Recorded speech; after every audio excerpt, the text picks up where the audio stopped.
In this video, I will show you step by step how to copy a CSV file to Microsoft Fabric Data Warehouse. Stay tuned. Welcome to the video. My name is Aleksi and on this channel I cover Microsoft Fabric and Azure related topics. In this video, we're continuing our journey with Microsoft Fabric Data Engineering, and today we're going to cover copying CSV file to Data Warehouse table. This video is also part of my Microsoft Fabric Data Engineering series. A link to the playlist can be found in the description. Previously in this series, we have mainly used the Lakehouse, that is only one of the data stores in Microsoft Fabric. And in this video, we're expanding our scope a bit, since we are going to copy some data to Data Warehouse. That is a preferred data store in Fabric for many people and organizations. But now, without further ado, let's open up Fabric and check out how this is done. Now I have the Fabric open here, and I have opened my Lakehouse, where I have this folder called Fabric DE Series 19, and in that folder I have this file called movies.csv. And in this file I have just the header and few rows of data. And now we would like to copy this file to our data warehouse. And here we have our data warehouse. We don't really have anything here yet, since this is just a new data warehouse that I recently created. But now we would like to copy this CSV file to that data warehouse. And of course, we can start by creating a new pipeline for this purpose. Let's name our pipeline according to our naming conventions.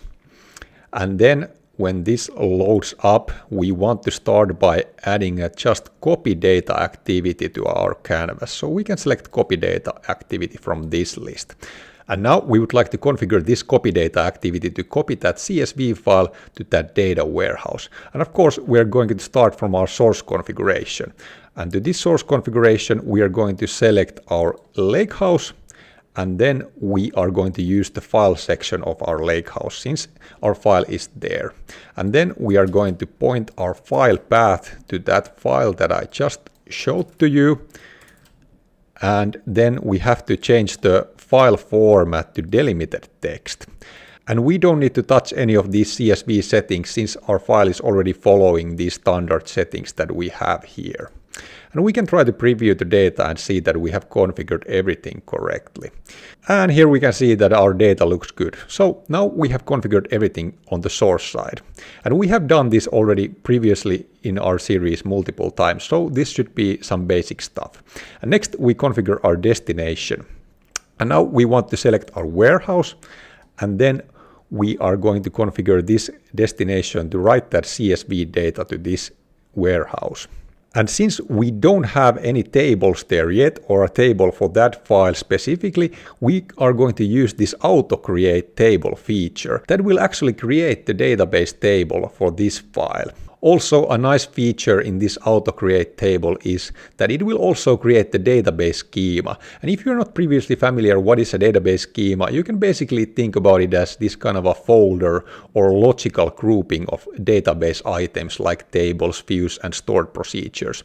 But yeah, we're going to create a new schema for our table, and that's going to be Fabric DE Series 19, and then our table name is going to be movies. So this will create movies table to this schema.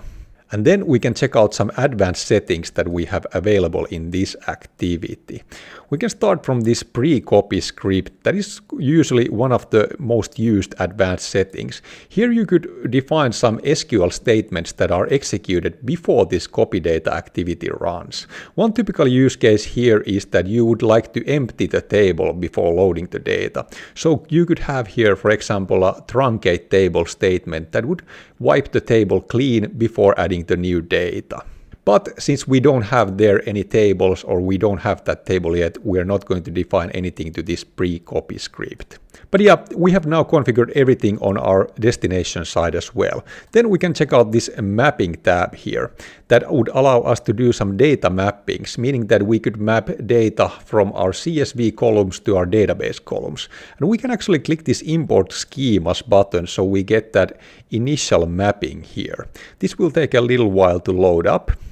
And now it is done loading, and here we can see how our data would map from our CSV file to our database table.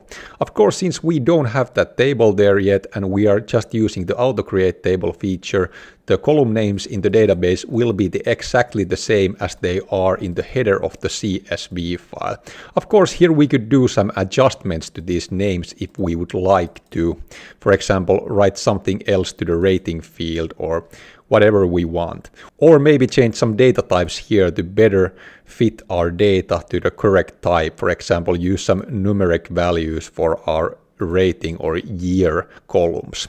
But yeah, these mapping settings are optional, and in some cases you might want to use them, but for now we can delete all of these mappings and we can just go with the defaults.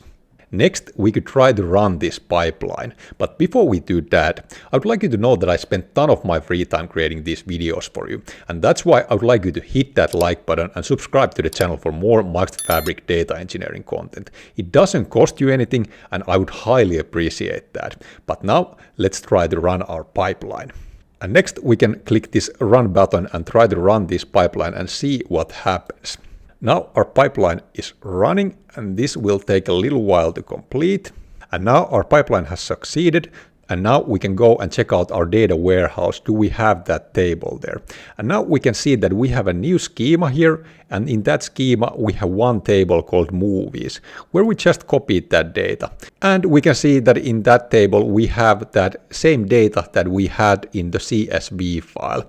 So everything went fine, and we managed to copy the data from that CSV file to this data warehouse table. Also, I would like to emphasize that this process of copying this CSV data to this data warehouse table, it's pretty much the same even if you would be using some other data store like Azure Blob Storage or maybe Amazon S3. Now you should know how to copy a CSV file from your Lakehouse file section to your data warehouse tables. If you'd like to learn more about Fabric, check out this video next. Now I thank you for watching and see you in that video.